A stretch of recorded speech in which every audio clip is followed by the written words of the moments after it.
जा रहे हैं और इसमें हमारे साथ होंगे ग्लोबल हॉस्पिटल के सर्वे सर्वा डॉक्टर नवीन कुमार।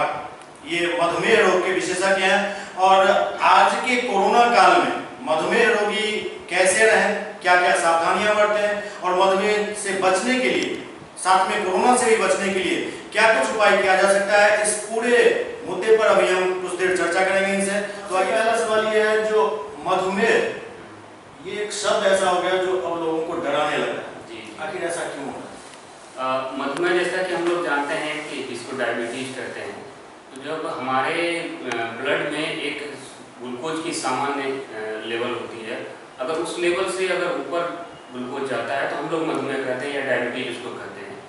तो अगर आपके शरीर में चीनी बढ़ जाती है तो फिर उसमें बहुत सारी दिक्कतें आने लगती है, बहुत सारे लक्षण आने लगते हैं, जैसे कि आपको ज़्यादा पेशाब लगने लगता है, ज़्यादा भूख लगने लगता है, ज़्यादा प्यास लगता है और खाने की भी इच्छा आपको ज़्यादा होती है, घाव नहीं भर पाता है, थकान महसूस होता है। अगर आप चलते हैं, कोई काम करते हैं तो महसूस होता है कि ज़्यादा थकान आ रही है, ये सब प्रॉब्लम आती है।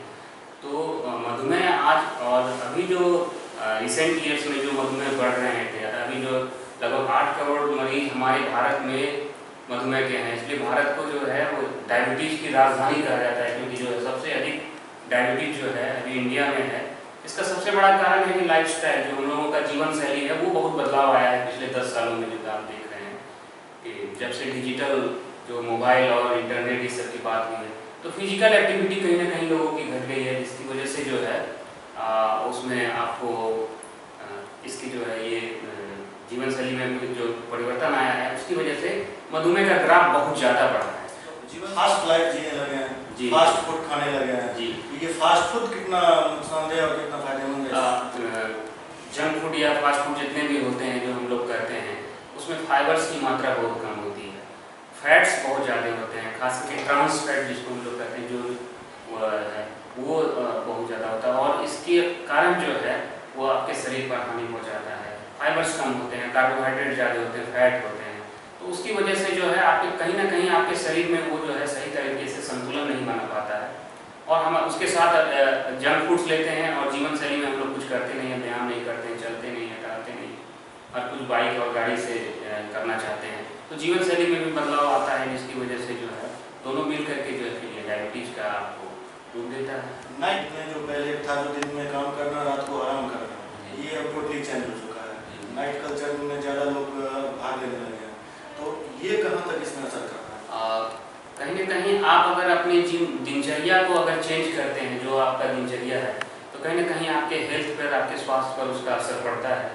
और सही से खान पान नहीं रखने की वजह से जो है ये हो सकता है, देर रात तक जगना, पार्टी करना, ये सब जो है आपके हेल्थ पे कहीं ना कहीं प्रभाव डालता है, तो वो सब चीज़ से बचने का प्रयास करना चाहिए। यदि मधुमेह किसी को हो गया तो सबसे पहले उनमें क्या लक्षण दिखता है, जो मधुमेह हो रहा है और वही सावधानी बरती है? मधुमेह में ऐसा कुछ नहीं कि सबसे पहले क्या लक्षण दिखेगा, लेकिन जब आपके शरीर में चीनी बढ़ जाती है तो लोगों को, ज़्यादातर लोगों को थकान होती है या कमजोरी महसूस होती है, पेशाब ज़्यादा आते हैं, भूख भी ज़्यादा लगती है, घाव सही से नहीं भर पाते हैं, सेक्स संबंधी तकलीफें हो सकती हैं उनको।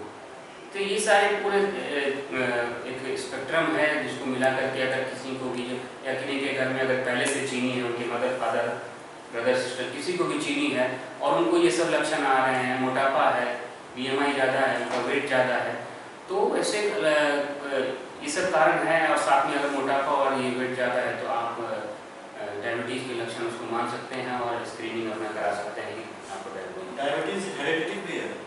जी, डायबिटीज़ कुछ हद तक हेरेडिटी है, क्योंकि जैसे हम लोग टाइप 2 डायबिटीज़ बोलते हैं, उसमें आनुवंशिकता पाई गई है। तो अगर आपके मदर फादर को है तो आपके होने की संभावना है, कोई जरूरी नहीं कि हो, लेकिन होने की संभावना ज़्यादातर रहती है कि आपको भी, अगर आप सही तरीके से खान पान नहीं कर रहे हैं, सही तरीके से मेंटेन नहीं कर रहे हैं बॉडी को, तो आपको भी हो सकती है।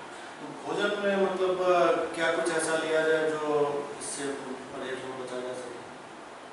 किसी भी बीमारी के लिए भोजन में कोई परहेज नहीं है, डायबिटीज़ के लिए भी कोई स्पेशल परहेज या स्पेशल ये नहीं है।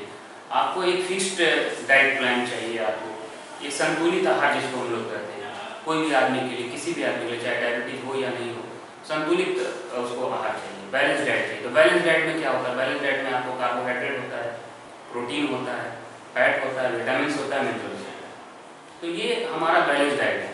तो अब कार्बोहाइड्रेट कितना लेना है? लगभग 65% हमारे भोजन का कार्बोहाइड्रेट होना चाहिए। कार्बोहाइड्रेट कहाँ से मिलेगा?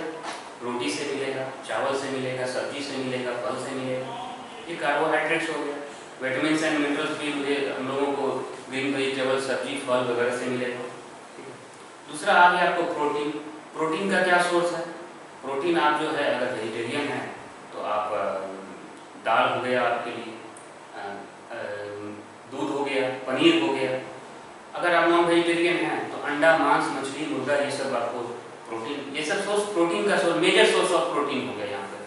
फिर अगर उसके बाद आप फैट है तो हर एक खाने में तो तेल पड़ता ही है या घी का इस्तेमाल करते ही हैं। तो प्रोटीन, कार्बोहाइड्रेट, प्रोटीन, फैट, तीनों का जो है ये होना चाहिए। 65% कार्बोहाइड्रेट होना चाहिए, आपको लगभग 15 से 20% प्रोटीन होना चाहिए और 15 से 20% के आसपास में फैट होना चाहिए। उस फैट में भी जो है अनसैचुरेटेड फैट का मात्रा जो है वो आपको 90%। अनसैचुरेटेड फैट किसको बोलते हैं? जैसे हम लोग सरसों तेल है उसको अनसैचुरेटेड फैट बोलते हैं, और घी है उसको सैचुरेटेड फैट। सीधा सीधी मतलब एक गाँव की भाषा में कहा जाए कि जो तेल जो जम जाए वो सैचुरेटेड हुआ, जो ना जमे ठंड में वो अनसैचुरेटेड हुआ। ठीक है। पहले के समय में अनाज पर यदि हम बात करें तो मोटा अनाज ज़्यादा उपज होता था, लोग वो खाते भी थे और स्वस्थ रहते थे। आज के समय में अनाज लोग थोड़ा सा मोटा अनाज को अवॉइड करने लगे हैं। पतला अनाज, चावल भी चाहिए तो एकदम बासमती या फिर गामोच चाहिए। मक्का, गेहूँ, ज्वार, बाजरा, मरुआ सब ये आउटडेटेड हो गए हैं। क्या फिर से समय वहीं पर आके रुक गई है? जी, ये आप मोटा अनाज का जो बात कर रहे हैं, देखिए डायबिटीज में अगर हम लोग बात करते हैं तो हम लोगों को वैसे खाने को ज़्यादा अहमियत देना चाहिए जिसमें फाइबर की मात्रा ज़्यादा है। अगर हमारे खाने में फाइबर की मात्रा ज़्यादा रहेगी तो हम लोगों को चीनी उतना जल्दी राइज नहीं करेगा। जैसे हम लोग ग्लूकोज पी लिए, 1 गिलास पानी ग्लूकोज पानी पी लिए, ठीक है, लेकिन अगर हम उसी अमाउंट के कार्बोहाइड्रेट का अगर हम बाजरे की रोटी खाते हैं या गेहूँ की रोटी खाते हैं तो हमारी चीनी इतनी नहीं बढ़ती है। क्यों? क्योंकि ग्लूकोज पी रहे हैं तो फाइबर है नहीं, आपके शरीर में गया, ब्लड में तुरंत से बढ़ा दिया। तो मोटा अनाज जितना भी आपने बताया कि मक्का, बाजरा और ये सब जो मिलेट हम लोग कहते हैं, तो वो आपको जो है उसमें फाइबर की मात्रा ज़्यादा होती है और उसका न्यूट्रिशियस वैल्यू भी ज़्यादा होता है। तो आप अगर उसको लेते हैं तो कोई दिक्कत नहीं है उसमें, जहाँ तक कि फायदा ये होगा। चावल में अगर आप ब्राउन राइस लेते हैं तो ठीक है, नहीं तो आप उसना चावल जो हम लोग बोलते हैं वो ज़्यादा बेहतर होगा। तो मतलब ये खान पान से हम इसको इस तरीके से कर सकते हैं। रही बात अब यदि मेडिसिन की बात की जाए, जो टेस्ट कैसे किया जाए, कब कब किया जाए, महीने में कितने बार किया जाए और क्या कुछ इसमें मतलब सावधानी बरती जा सकती है? जी, तो देखिए जैसे हम लोगों को किन्हीं को भी डायबिटीज़ हुआ तो डायबिटीज़ को कंट्रोल करने के लिए या डायबिटीज़ को नियंत्रण करने के लिए कुछ कदम है, कुछ गाइडलाइंस, कुछ आपको वो करना पड़ेगा। क्या है उसके लिए? तो सबसे पहला चीज़ तो आप डाइट है, समझ गए डाइट आपको कैसे खाना है। दूसरा चीज़ होता है एक्सरसाइज। आपको कितना टहलना है, कितना देर टहलना है, वो आपको एक बार आपको अपने डॉक्टर से समझना पड़ेगा। ऐसे नॉर्मली हम लोग कहते हैं कि 45 मिनट्स का वॉक होना चाहिए, जिसमें पहले 10 मिनट का जो है आप वार्म अप रखें और फिर 20 से 30 मिनट का जो है ब्रिस्क वॉकिंग करें, फिर और धीरे से ये करें। तो कम से कम 45 मिनट्स का वॉक होना चाहिए या साथ में एक्सरसाइज भी आप कर सकते हैं। उसके बाद अगर आपको इस दोनों से अगर आपकी चीनी कंट्रोल नहीं होती तो आपको दवा की ज़रूरत है, आपको दवा लेनी पड़ेगी। तो आप किसी डॉक्टर से मिलिए, आप अपना चेकअप कराइए और दवा लीजिए। चौथा चीज़ है कि अगर आप तीनों कर रहे हैं, डाइट ले रहे हैं, एक्सरसाइज कर रहे हैं और साथ में आप दवा ले रहे हैं, तो कैसे समझेंगे कि मेरी चीनी कंट्रोल है कि नहीं? तो उसके लिए आपको रेगुलर चेकअप करना पड़ेगा। जिनका चीनी कंट्रोल नहीं है उनको तो मैं सलाह दूंगा कि वो डेली अपना मॉनिटरिंग करें और उस हिसाब से डॉक्टर से मिलें, इंसुलिन ले रहे हैं या दवा खा रहे हैं तो उनके डोज को टाइट्रेट करवाएं। तो जिनका कंट्रोल है वो 10 दिन 15 दिन तक भी कर सकते हैं। अपना सेल्फ ग्लूकोज मॉनिटरिंग अपना घर पे करें, ग्लूकोमीटर से करें और अपने पास ग्लूकोमीटर जरूर रखें ताकि पता चले कि आपकी चीनी कहाँ पर। कुछ पेशेंट ऐसे मतलब सामने आए हैं जिनको मतलब जैसे ही जानकारी मिली जो डायबिटीज हो गई है तो वो इतना ज़्यादा परहेज करने लगे जो उसी में वो मरनासन हो गए। लिए क्या कुछ सलाह हो सकती है? जैसा कि मैंने पहले भी कहा, परहेज की जरूरत नहीं है, आपको बैलेंस डाइट की जरूरत है। ठीक है, लोग क्या करते हैं कि दिन रात रोटी सब्जी खाना चालू कर देते हैं। उनको लगता है कि मेरी चीनी नहीं बढ़ेगी, और उसमें क्या होता है, वो प्रोटीन लेना बंद कर देते हैं, फैट लेना बंद कर देते हैं। तो जाहिर सी बात है कि उनको उनका वेट लॉस जो है होना है। तो एक बैलेंस डाइट, एक सही तरीके से डाइट लेना जरूरी है, ताकि जो है उनका सही तरीके से जीवन चल सके। जी सर, अभी कोरोना काल चल रहा है, इस कोरोना काल में मधुमेह रोगी क्या क्या सावधानियां बरतें? मधुमेह रोगियों के लिए कुछ अलग से सावधानी बरतने की जरूरत नहीं है, लेकिन आपको अपने ब्लड शुगर को सही तरीके से कंट्रोल में रखना पड़ेगा। अगर आपकी चीनी कंट्रोल नहीं है तो आपकी प्रतिरोधक क्षमता, जो रेसिस्टेंस होती है बॉडी की, वो घट सकती है और आपको कोरोना में ज़्यादा परेशानी आ सकती है। इसलिए अपने डायबिटीज़ को नियंत्रण में रखें, एक सीमित रेंज में रखें, ताकि आपको जो है उससे बहुत परेशानी ना आए। एक डर का माहौल अभी मतलब हो गया पूरे देश के दुनिया में, ये डर का माहौल है जो कोरोना हर तरफ जिधर जाइए, टीवी खोलिए न्यूज़ में कोरोना, पेपर में कोरोना, सोशल साइट पर कोरोना, हर तरफ से कोरोना हो रहा है। और जो ऑलरेडी पहले से डायबिटीज के पेशेंट है या कोई भी रोग से ग्रसित है, उनके अंदर जो है वो इम्यूनिटी सिस्टम को बढ़ाने के बदले और वो घटना शुरू हो गया इस डर से। तो इसमें क्या कुछ किया जा सकता है? जैसा कि कोरोना हम लोग जानते हैं कि ये जो है एक वायरस की वजह से होता है, और ये इन्फ्लुएंजा लाइक सिम्टम होता है, जिसमें सर्दी खांसी बुखार होती है। तो ये कोरोना तो किसी को भी हो सकता है, लेकिन इसकी सीवियरिटी जो है वो किस में ज़्यादा होगी, जो जिनका इम्यून सिस्टम कमज़ोर होगा उसमें ये ज़्यादा प्रभाव लाएगा, या ज़्यादा उसकी सीवियरिटी हो सकती है और उसमें ज़्यादा परेशानी आ सकता है। साथ में अगर आप किसी बीमारी से ग्रसित हैं, चाहे आपको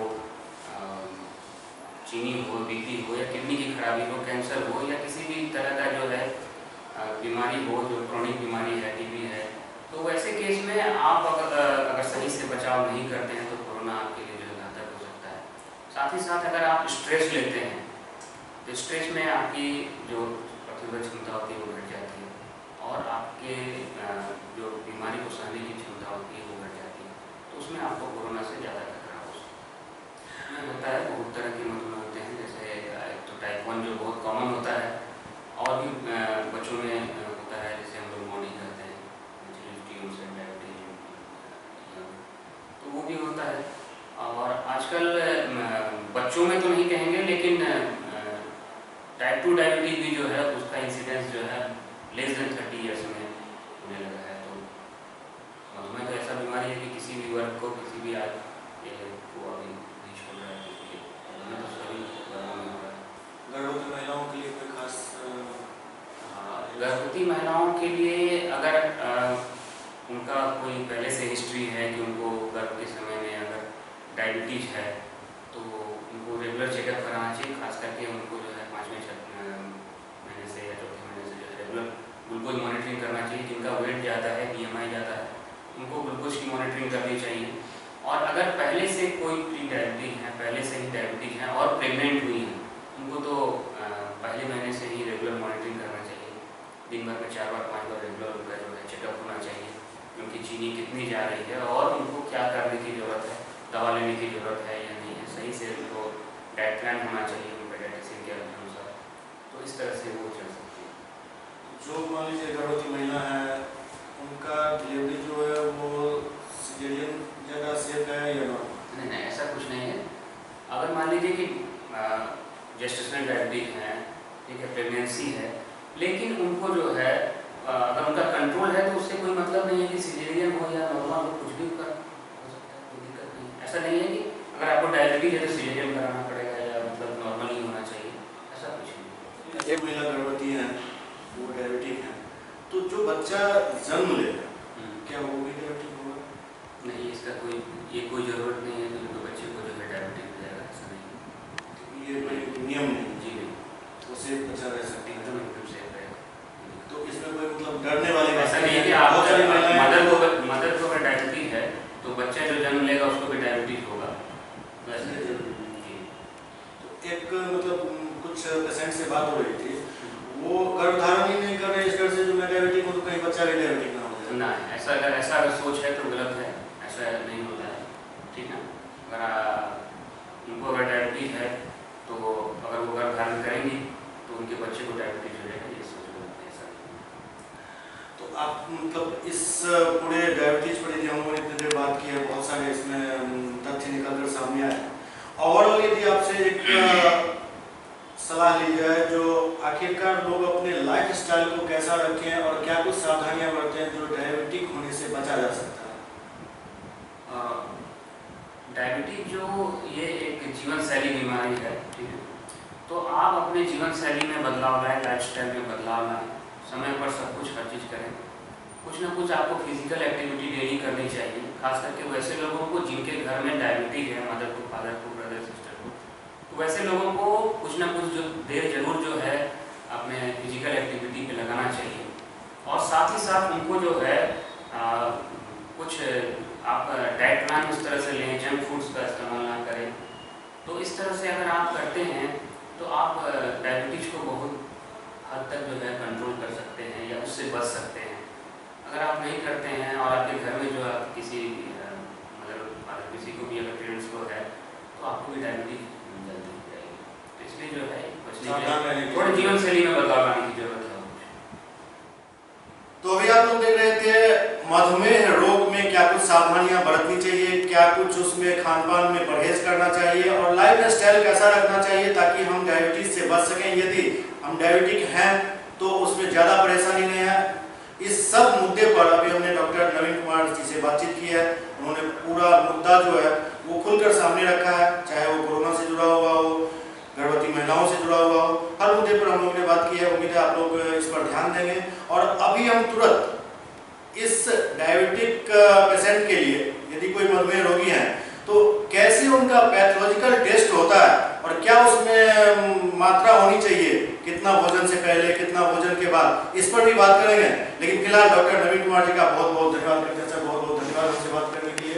उम्मीद है जो लोगों को ये बहुत पसंद आएगा और जल्द ही हम आपसे फिर मिलने वाले हैं।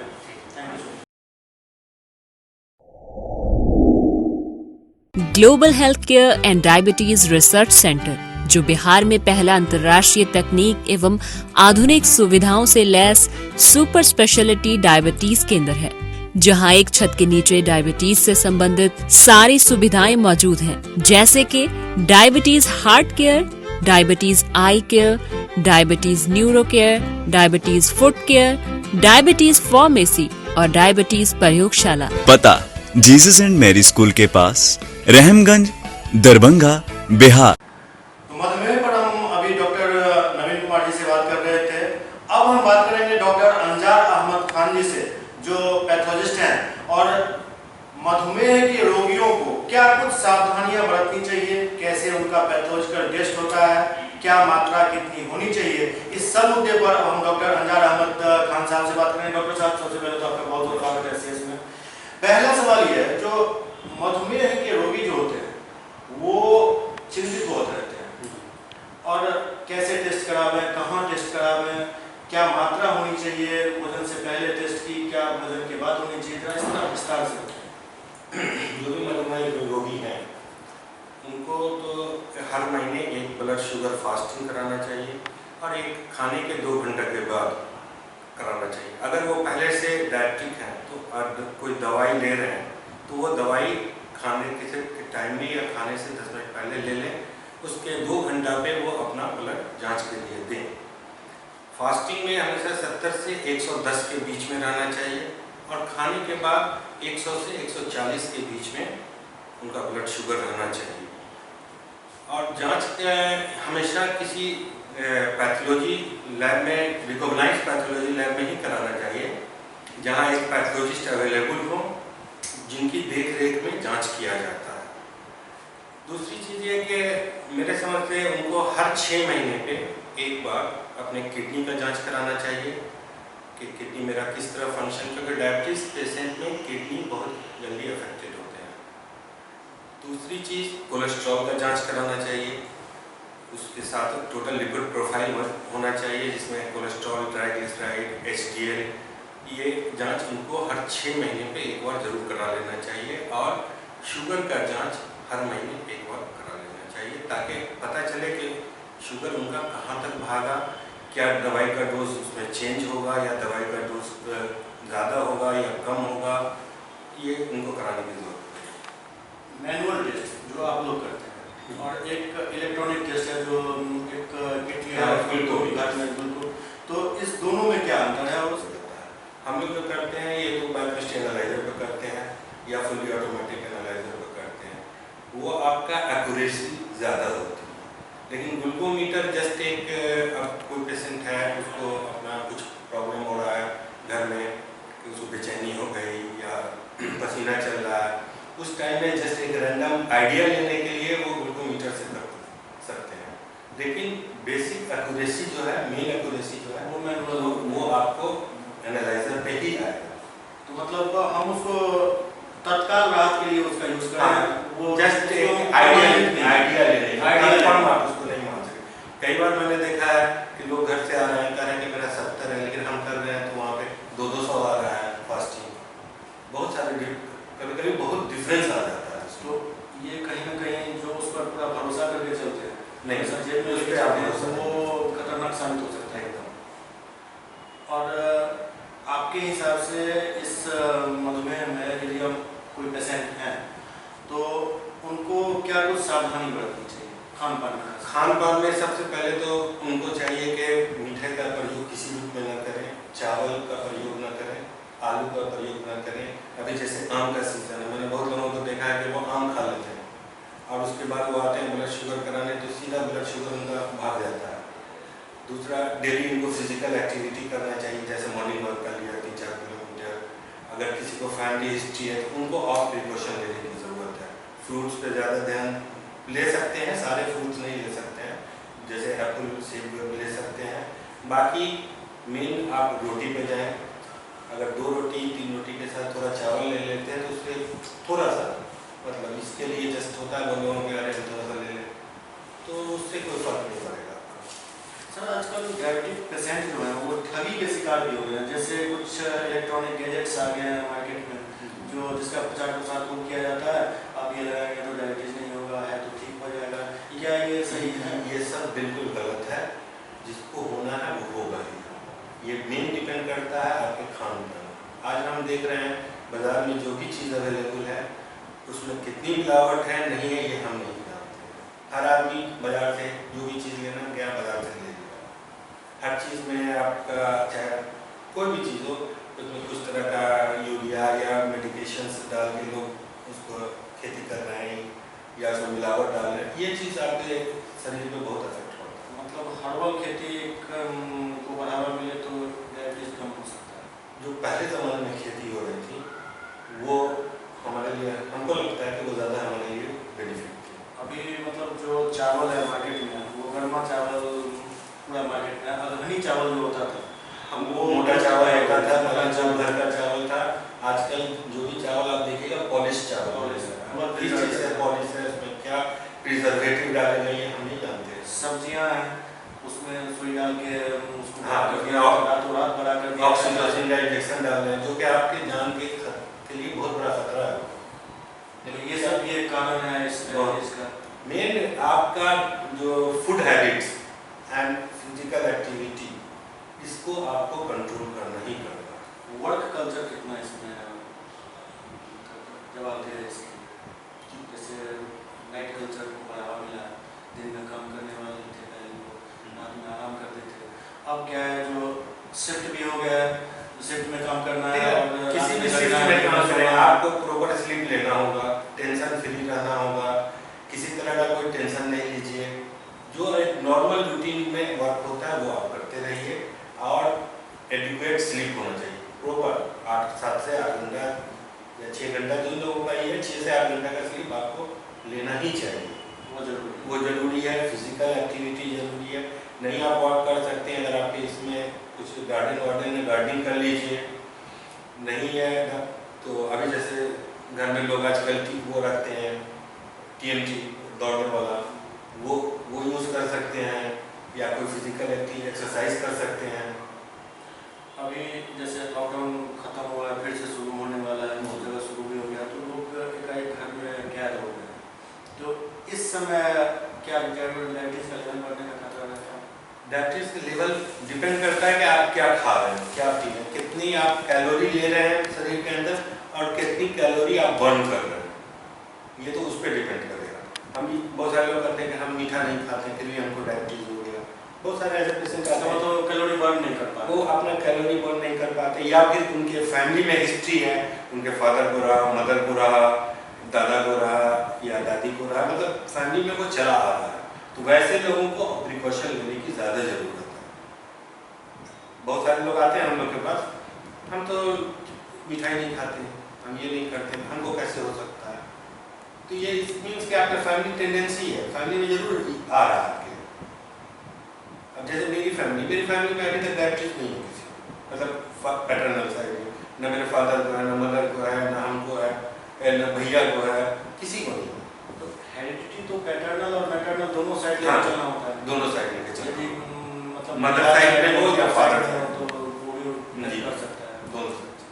अंत में डॉक्टर साहब, आप उन डायबिटीज के पेशेंटों को क्या कुछ संदेश देना चाहेंगे जो डायबिटीज को लेकर डरे हुए हैं? उनको डरने की ज़रूरत नहीं है। आज के दौर में ये एक लाइफ स्टाइल हो गया। जो भी आदमी 35 से अब एबव जा रहे हैं, पहले था हम लोग कहते थे आफ्टर 40, लेकिन अब कहते हैं आफ्टर 35। उनको हर बराबर, अगर उनको पहले से डायबिटीज़ नहीं है तो हर 6 महीना 1 साल पे एक बार अपनी डायबिटीज़ का जांच करा लें, और जिनको डायबिटीज़ है वो हर महीने एक बार जांच करा लें डायबिटीज़ का, और साल में एक बार अपना किडनी का, एक बार कोलेस्ट्रॉल का, क्योंकि डायबिटीज़ वालों में कोलेस्ट्रॉल, हाइपर कोलेस्ट्रोलेमिया होने का चांस बहुत रहता है, वो करा लें। और बाकी अपने खान पान पे ध्यान दें, ज़्यादा एकदम भर पेट भी नहीं खाना है, 3 टाइम 4 टाइम खाइए, थोड़ा थोड़ा खाइए। एक बार में पूरा, ये नहीं कि अब बैठे तो हम एक ही बार पूरा फुल होके उठे, ऐसा नहीं है। हर 2 घंटे पे 2 बिस्किट ले लिया नमकीन, या थोड़ा सा एक रोटी ले लिया, या कुछ इस टाइप की चीज़ ले लिया, 4 बार 5 बार इसमें हाँ। और फिजिकल एक्टिविटी थोड़ा सा करें, वो ज़्यादा इम्पोर्टेंट है। आपको अपने जो कैलोरी ले रहे हैं उसको बर्न करने की ज़रूरत है, अब वो आप जिस तरह करें। डॉक्टर साहब, आपसे बात करके बहुत कुछ जानकारी मिली है, उम्मीद है हमारे दर्शकों को भी बहुत पसंद आया। SCS से बात करने के लिए बहुत बहुत धन्यवाद आपका। तो ये थे डॉक्टर अंजार अहमद खान, जो पैथोलॉजिस्ट हैं, और कैसे टेस्ट किया जाए, क्या क्या उसमें सावधानी बरती जाए, क्या भ्रांतियां हैं समाज में, उसको कैसे दूर किया जाए, इन सब मुद्दों पर इनसे बात हुई। उम्मीद करते हैं आप लोगों को ये स्पेशल सेगमेंट, मधुमेह से जुड़ा हुआ ये सेगमेंट पसंद आया होगा। अगले अंक में किसी और बीमारी पर किसी और डॉक्टर से बात करेंगे। तब तक आप देखते रहिए SCS न्यूज। नमस्कार।